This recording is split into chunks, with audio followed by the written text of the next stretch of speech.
Boa tarde, meus amores! Tudo bem com vocês? Vamos lá para a nossa aulinha de natureza e sociedade. Hoje nós vamos aprender sobre animais domésticos e animais selvagens ou silvestres.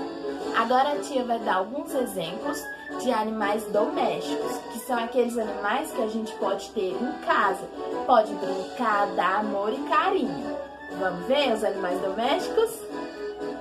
Pessoal, agora a tia veio aqui dar os exemplos dos animais domésticos.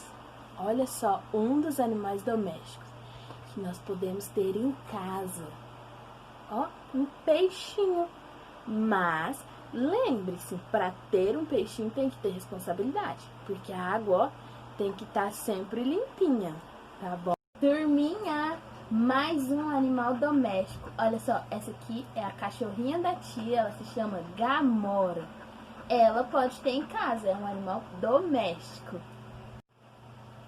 Turminha, a tia trouxe mais um exemplo de um animal doméstico. Olha só, um gatinho. Esse é o Smoke. Mas ó, lembrando, a gente só pode ter animais domésticos em casa quando a gente tem responsabilidade, porque eles precisam de muitos cuidados, tá bom? E aí, turminha, algum de vocês tem algum animal doméstico em casa, daqueles que a tia mostrou? Agora, vamos ver os animais silvestres e selvagens que a gente, ó, não pode ter em casa, porque eles são considerados muito perigosos. Vamos ver? 4 anos B.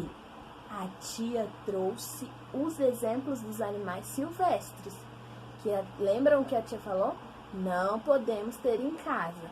Olha só, a tia tem girafa, a zebra, um tigre, o elefante também é um animal silvestre, e um jacaré, pessoal. Olha só, o jacaré é bem perigoso, né?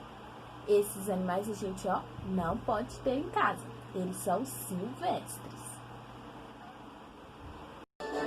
E aí, turminha, o que vocês acharam dos animais silvestres e selvagens?